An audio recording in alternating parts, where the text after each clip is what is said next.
Trust, yeah. Competition looking hella washed. But you said you ain't tricks, man, I got what you drop. Yeah, looking at the game, it's looking hella toss. Yeah, running circles round it while they're trying to cross. Yeah, fast creative players, I want 10 of those. Yeah, this year I'm playing, smashing hella pros. Yeah, about to witness one tactical masterclass. Yeah, you gon' get embarrassed if you dare pose. Yo, that's kind of jokes. That's kind of vibey. Lego Padme FC just going at it again. So I was actually given a piece of advice to play some Division Rivals games before going into FUT Champs. But the problem is I just didn't have enough time. I didn't have enough time. And I said that to the board of directors. I said, you know, we're not going to get the higher amount of racks this week on Division Rivals. I haven't had enough time to get my team prepped. In fact, you didn't spend any money on me last week. So I was actually left with a pretty shocking team. So why should I work hard for you if you're not willing to do the same? So, yeah, I made that very clear with the board of directors. I did, but we still managed to get Elite 3. We still managed to push for a good result, which means we can get players like Zaha. And I tell you what, we're screaming, man. That is actually such a sick player pick. My goodness, was I laughing when I packed that. We get Danny Ings as well coming in hot. I think we got Bamford. But look at this lad, Sergio Santos. Just kind of a vibey name, because the first thing that comes to mind when you're going along those lines is Sergio Ramos.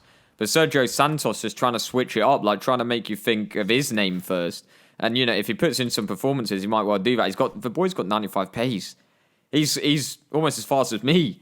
So, yeah, Zaha, he's got 5-star skill moves. Yeah, I reckon he's going to be a 6 signing. I say signing. We've basically acquired him on a free contract. So, yeah, going into the first pack, what are we saying? What are we actually saying? I'm actually quite excited at this point, even just watching it. Like, I've already opened the pack. But just watching it again is actually kind of funny. Like, so we get Arbilla, who I thought was shocking, and then hang on a minute. Who's popped up there then? Kyle Walker. And he's worth some rags. He's basically the best right back in the whole game. And we just pack him as like a little accessory. Just a little add-on. A little bit of DLC to the pack. And he's worth just shy of 100,000 coins. Now, I don't know about you, but this is a road to glory. And this 100k is a lot of rags. That's a lot of money.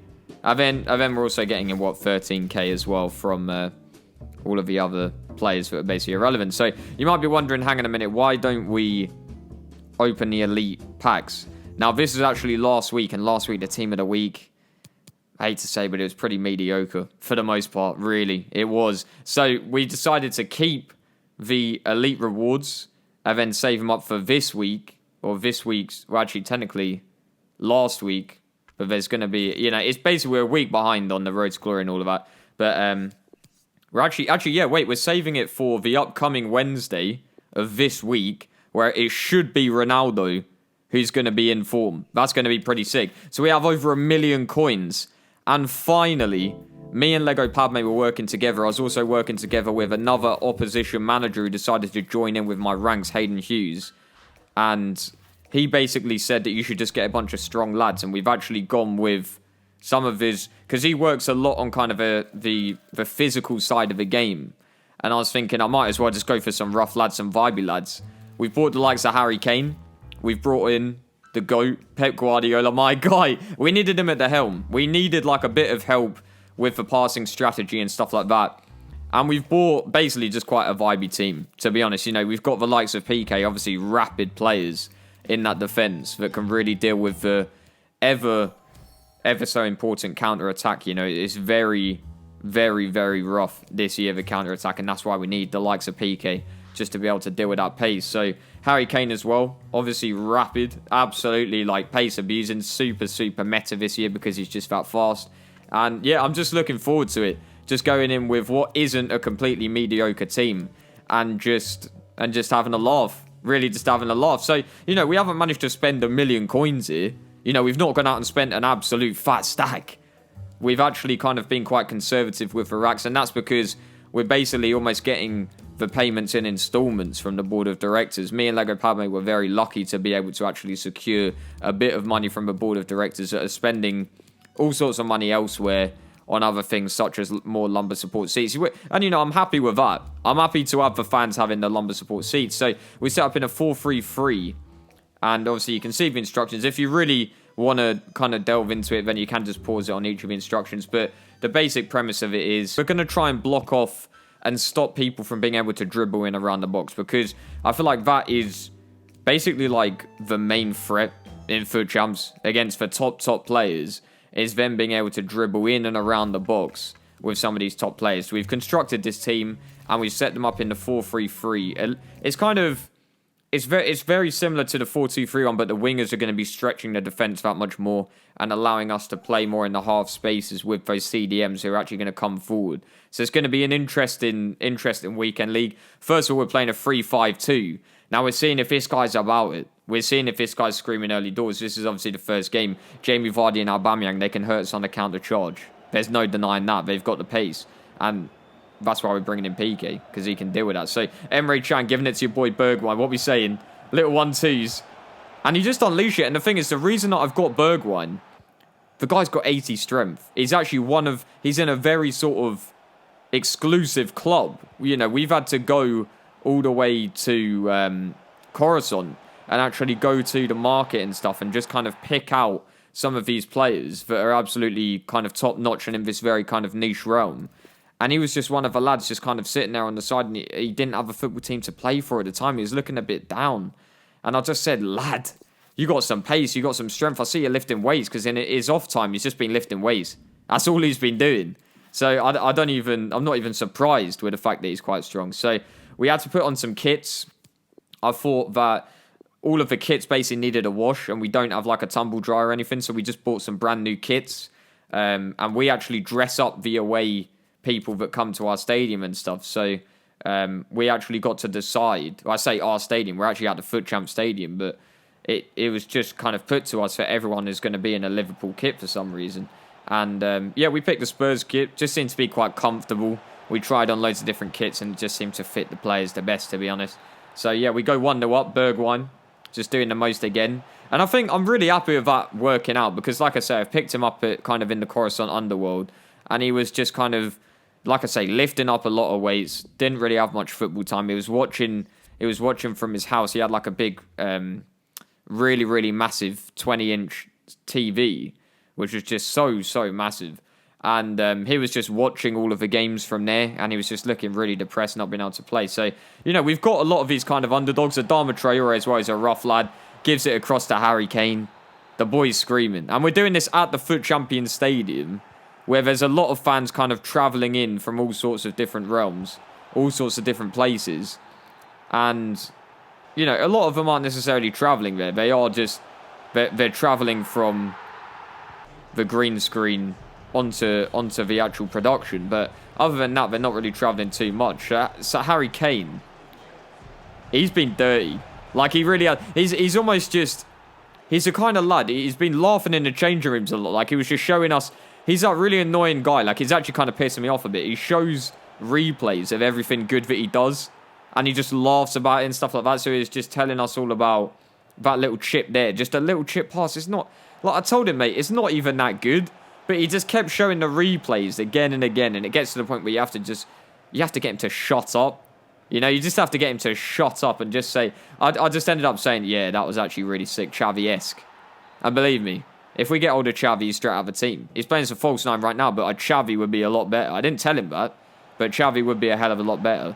And obviously Xavi is someone that can pick out a real pass. Obviously I didn't tell him that either, because he's just picking out these little mediocre passes and he's absolutely full of himself. And that's the sign of a player that's just got no potential at his club. So I knew very early on that a lot of these players just didn't have any potential to stay. It's like we're renting a team. It's like we've gone to Blockbuster and just picked out a team. So, you know, Harry Kane and all of that, yes, they're rapid. You know, yes, PK and Kane are absolutely rapid and they could take me on in a 100-metre sprint. But I don't think that's enough. You know, Usain Bolt, he's quick, but is he a good football player? You know? It's just questions you've got to ask yourself, really. So, yeah, we're 4-0 at this point in time. We're looking very good. Once again, Lego Padme was really, really happy. And, you know, we're working really, really closely. Almost too close at times, some might say, but really, really closely. And we were just trying to get the sickest team that we could get for the price, trying to get a little budget build. And I think we've done a great job, especially seeing as a lot of these players we were able to acquire just quite cheaply, to be honest with you, like Harry Kane and all of that. I think it's just because, I don't know what it is. I don't know in particular why a player like that would be so cheap. But we also managed to get, I don't know whether you're going to see it just yet, but we did do a certain deal, and I've kind of hinted at it in the past, in the previous episodes, that obviously the Lego Padme FC media team have put out. And we've hinted at perhaps doing a deal with Jabba the Hutt. Now, obviously, I've touched on the fact that Jabba the Hutt is actually a massive presence, not just in the outer rim, but in the footballing world that he's recently kind of delved into. And when I got absolutely battered by him, battered and bruised, there is obviously two ways to go about it. There is just raging at him, getting angry, but there's also just making a sly little handshake, just making a nice little deal and becoming friends with a boy, because he's a powerhouse, and that's what we actually look to do. And you'll see in a second a certain deal that we're able to get across the line. So once again, Harry Kane, he's actually turning up for us. Like, his finishing and everything is just top notch. If he gets a chance, he's putting it in the back of the net. So unfortunately, we're giving away a penalty here. I don't know what we're doing to Stegen, going the wrong way. He's a vibey keeper too. He is a vibey keeper, so here it is. We actually managed to sign up or get on a loan deal Cantona, who was actually another player that was brought out of the, what are they even called? Cryogenic chambers. I can't even remember what they're called though. Oh no. Wait, what are they actually called? Is it kryptonite? I think it might be. Wait, I've got to look this up. You got to bear with me, chaps and chappets. That's my bad. Wait.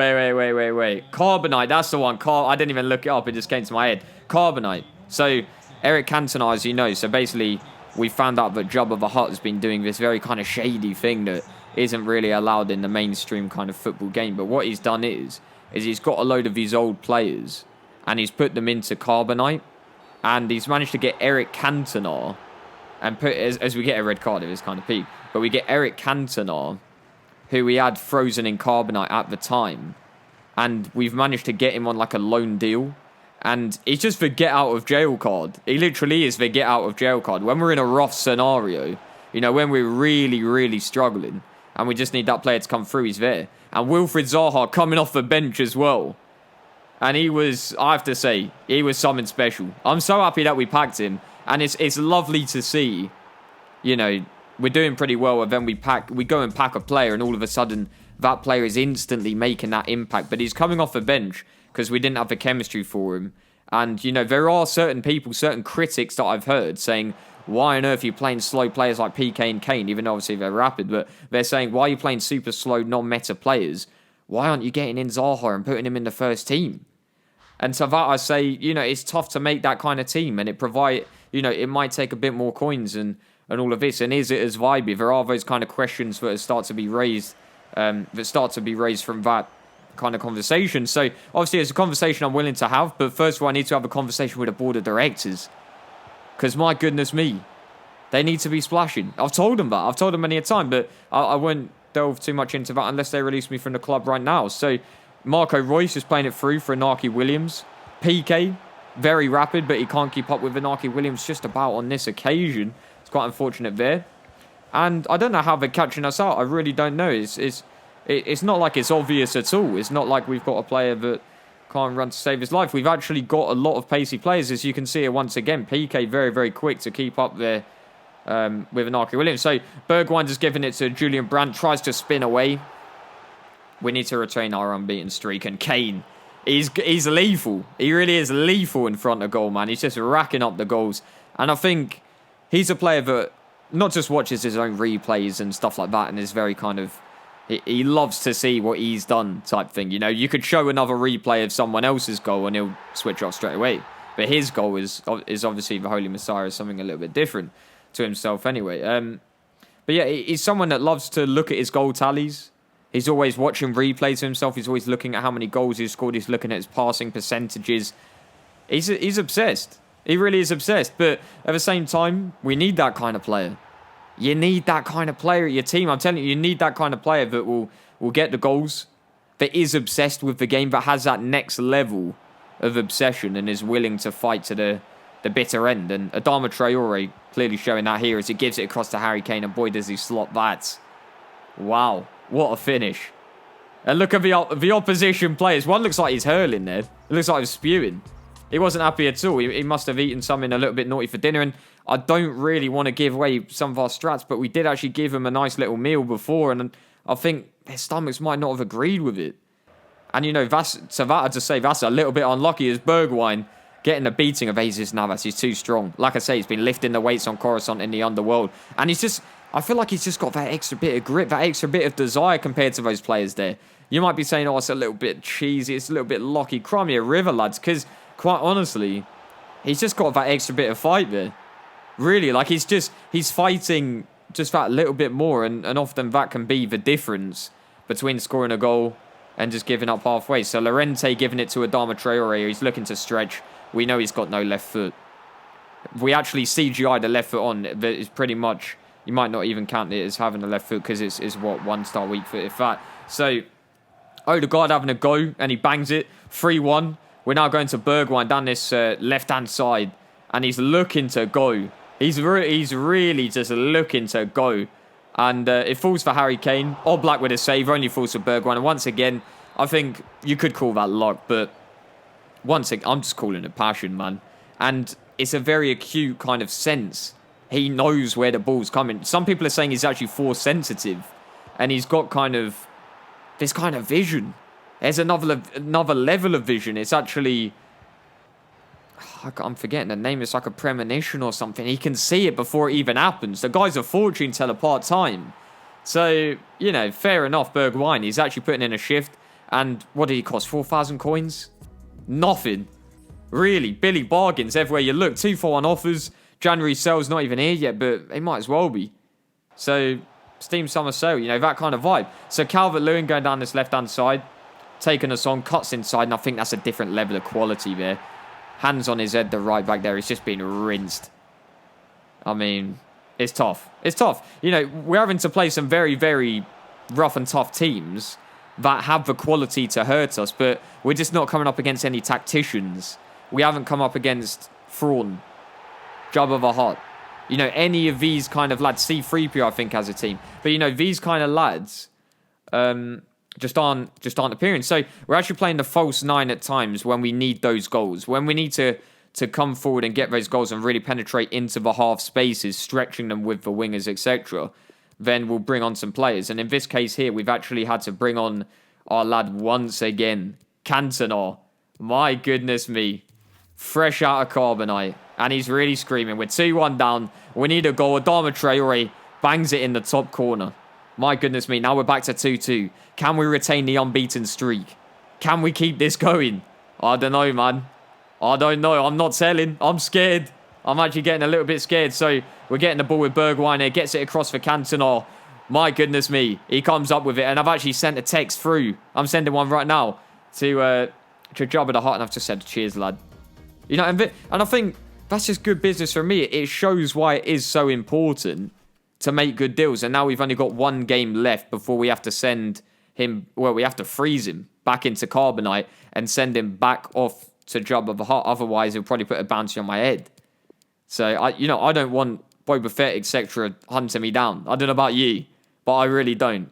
So, you know, we have some powerful friends. We've got, you know, Lego Padme and all of that, but they're not going to save me from Jabba the Hutt, the most powerful lad in the Outer Rim. So, yeah, we're pretty much just setting up, we're making this a full-time thing, the 4-3-3 false 9 as an attacking tactic. And I say a full-time thing, we're not starting with the false 9 necessarily, but we're just making sure that we don't have to set up the custom tactics every single time that we're going into a game. We just want to be able to quickly press on the D-pad and bang. You know, it's essentially we are training our team to get used to this tactic and penetrating through the half space. And we actually did it here. I think we started in the false 9. So Marcus Llorente just getting in that half space, causing them a lot of threat early on. And this time we're just pressing. We're trying to press hard the pitch, but we actually do get caught out there. Ousmane Dembele looking to go down this left-hand side, giving it to your boy Talisca. Finds that space to Stegen left on the ground. And he's left. And he's screaming. And that's the thing. He seems to do that a lot. He's just blaming the rest of the team. And to be fair, actually, no, he's in the right there. That was actually shocking defending. Julian Brandt, look at that, though. My goodness me, Harry Kane, once again. You already know he's showing that replay a couple times. Oh, look at the ball that I played and all this. Shut up, lad.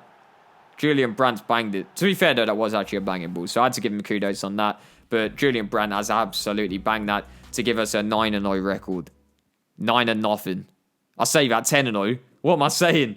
10-0. 10 wins, 0 losses.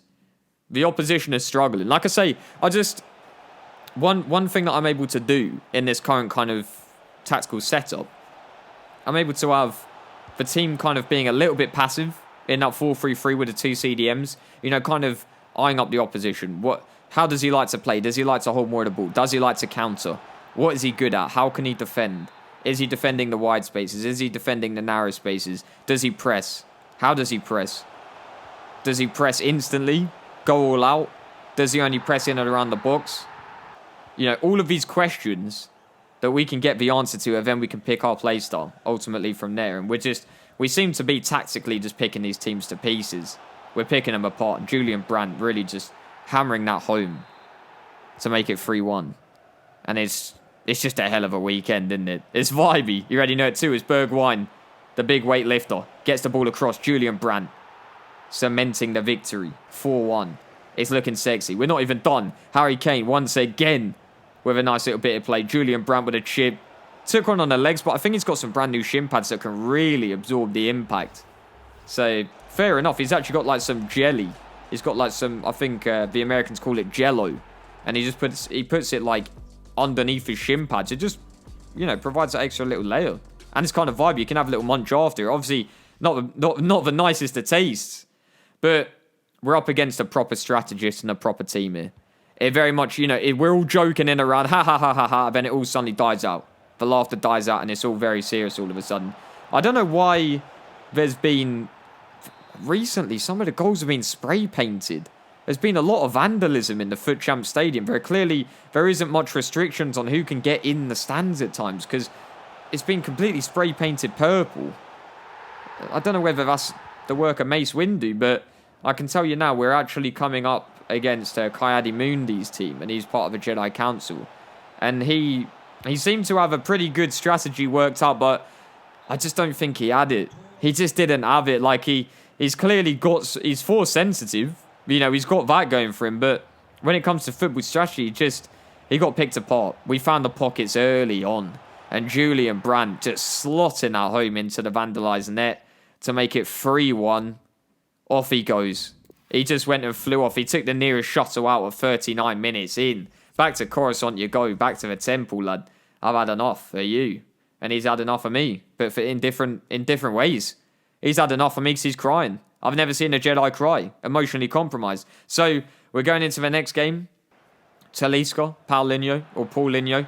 Actually looks a very solid lad, that Paulinho card. I'm not going to lie. He's looking a little bit tasty. But, you know, getting the chemistry links, getting lads that actually get on well with him in the changing rooms. It seems to be that kind of lad nobody really likes. You know? What can you do when you're just not really the talk of the town? Nobody really likes you. Perhaps he's just really annoying. And Kane was kind of like that, I'll be honest. But he seemed to, in the end, people could forgive him for showing us that much replays because he was just doing that well on the pitch. I think his performances are making up for his quite pathetic and a rather annoying personality at times. So we're bringing on Cantona for his last laugh. You know, one more last laugh out of the carbonite. Off he goes, out he goes. 2-2. It's another tough game. And this time it's Wilfried Zaha's turn to have a goal as he bangs that past Alisson. Mate, what a finish. He's looking sick. But this is a tough game. Mbappe looking to go. Goodness me. Does he bang that? Look at that. What a finish. Oh, man. It's a very scary game, but Wilfried Zaha still looking to go. What's he going to do? Cuts away. He bangs it again. He's putting in work. He's putting in work. And he's celebrating with our faithful, real fans. You can touch them. You can feel them. They're real fans. Not unlike a lot of other teams. So, you know, that's something that we can say. It's kind of a niche, funnily enough. So, there you have it, chaps and chappers. That's the first half, pretty much, or close to the first half of this weekend of FUT Champions. And obviously, Cantona, we have to say goodbye. We have to send him off back to Jabba. Obviously, happy to see how we're going to get on. And I'm really happy with that deal that we made. So, chaps and chappets, I'll see you next time. Competition looking hella washed. But you said you ain't Driz, man, I gotta watch you drop. Yeah, looking at the game, it's looking hella toss. Yeah, running circles round it while they're trying to cross. Yeah, fast creative players, I'm on 10 of those. Yeah, this year I'm playing, smashing hella pros. Yeah, about to witness one tactical